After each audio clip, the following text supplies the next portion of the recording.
習者ちゃんよ。今回は復習者の魔術について解説していきたいと思うわ。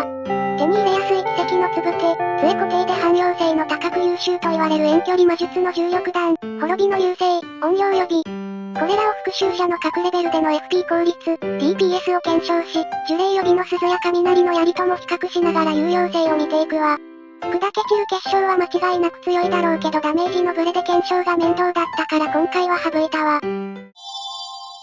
まずなんだけど、実は前回の呪霊予備の鈴の解説動画の時点である程度魔術に関しても DPS や FP 効率を調査していたのね。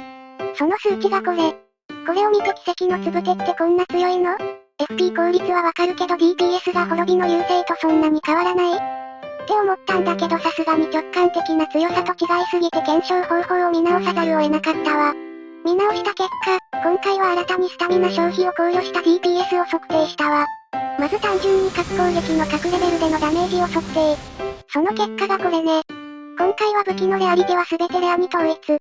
雷の槍と奇跡のつぶてのレアでのダメージは訓練上では測定できないので、魔力耐性雷耐性 0% のトロルで測定したわ。つぶての触媒は奇跡の杖を使用。余談だけど顧問の杖の魔術補正は大差ないけど忍者の初期武器の杖だけは圧倒的に魔術補正が低いらしいから注意ね。でそのスタミナ消費を考慮した DPS の測定方法なんだけど、まず訓練場で人形兵を起動してスタミナを消費する状態に。セバスチャンに人形兵を拘束してもらってる間にスタミナが切れるまで各攻撃を連打。攻撃開始からスタミナが全回復するまでの時間を測定。この時間を DPS 計算に用いるわ。つまりスタミナ回復の時間も攻撃時間の一部と考えることでスタミナ消費量も考慮に入れた、より実戦に近い DPS が測定できる、ということね。長いので以降はスタミナ消費を考慮した DPS のことを仮に SDPS と呼ぶことにするわ。実際に測定しましょう。まず呪霊予備の鈴。前回解説した通り鈴はスタミナが尽きてもそのまま打ち続けられるけど今回はそれは考慮せず他と同じ測定方法にしたわ。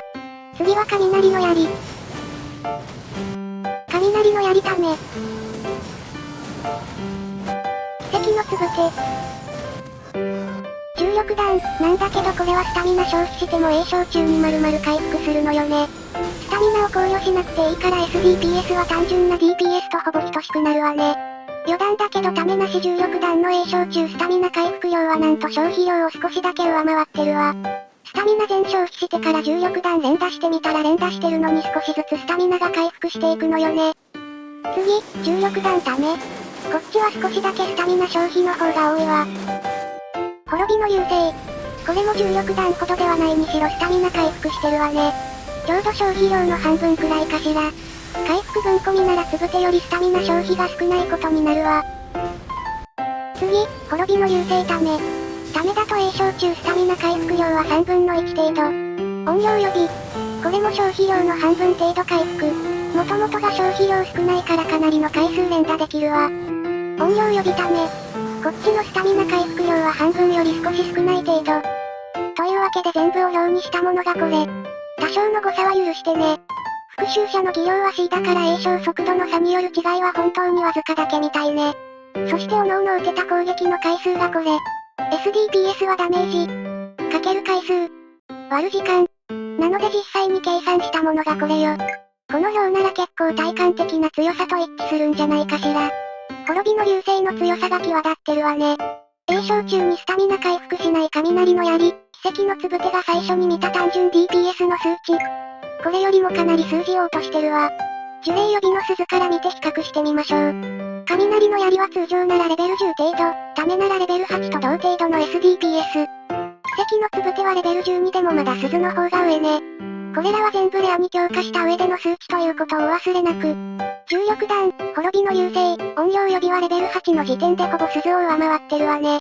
じゃあ FP 効率も見てみましょう。FP 効率はダメージ。割る消費 FP。で、こう。音量予備ためと重力弾ため、呪霊予備の鈴が3強といったところかしら。滅びの優勢は予想通り FP 効率は悪いみたいね。SDPS と合わせて見てみましょう。こう見ると音量予備と重力弾の総合的な優秀さがわかるわね。FP の具合に応じて通常とためで優先したい方を変えられるのもいいわ。先に呪霊予備の鈴を入手していたとして、これらの武器に切り替えるタイミングを考えてみましょうか。雷の槍はレベル8までは試し用だとしてもどちらの値も鈴を下回ってるから、使うとしたら雷弱点の相手ぐらいでしょう。試し用の隙の大きさや通常使用での燃費の悪さを考えると、やはり前回も言った通りレベル10を超えてからやっと切り替えを考える、ぐらいかな。奇跡のつぶてに関しては鈴から切り替えるのはおすすめできないわね。胆石2を消費してレア強化してもレベル12での数値ですら両方鈴を下回ってるわ。使うとしたら鈴が出ない時の代用ね。序盤に鈴も雷の槍もない時には凍傷解除しない遠距離攻撃としては優秀な方でしょう。小取りで高確率でゲットできるから入手性自体は最も高いしね。ただ多くの場合は低レアリティでの入手だからそのままでは上の表よりもさらに性能が落ちることは留意してね。滅びの優勢は切り替えというよりは呪霊予備の鈴と両方持っておけば隙がないわ。DPS が欲しい時は滅びの優勢、FP 温存したい時は鈴と使い分けができるわね。重力弾、音量予備ほどのスペックなら入手してすぐに切り替えるのもありね。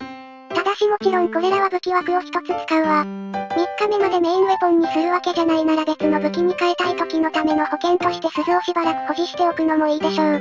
もちろんポーチの埋まり具合とも相談ね。一応各攻撃のその他の面もまとめてみてみましょうか。こうやって見てみてもやはり鈴の射程は異次元ね。そして重力弾が強靭削りが高いというのは知らなかったわ。あと雷の槍が試し用すると小範囲攻撃になるという話。あんまり感じたことがなかったからちょっと検証してみた。範囲はこれぐらい、本当に小範囲ね。ローリングにすれば 0.2 とか 0.3 回分くらいかしら。範囲攻撃として使うのは厳しいわね。あと試し用だと射程が少し伸びるという話。これも検証してみたけど、正直ほとんどわからない程度ね。誤差レベルだから射程のために試し用するかとかは考えなくてよいでしょう。やっぱり復讐者でも魔術は有用ね。復讐者は結晶魔法型ビルドにするのが最強、というのはちょっと聞くけど、別に特化しなくても魔術の方が強い場合は少なくないわ。ただ特化してない場合、夜の王に対してはやっぱり弱点をついた方がいいから、ファームでは魔術使いたいけど3日目はいらないってことが多いのよね。その場合2日目終盤にはいい2体の武器と杖を交換したいけど、結局いいのが出ずにそのまま3日目突入、で武器枠の無駄遣いになりがち。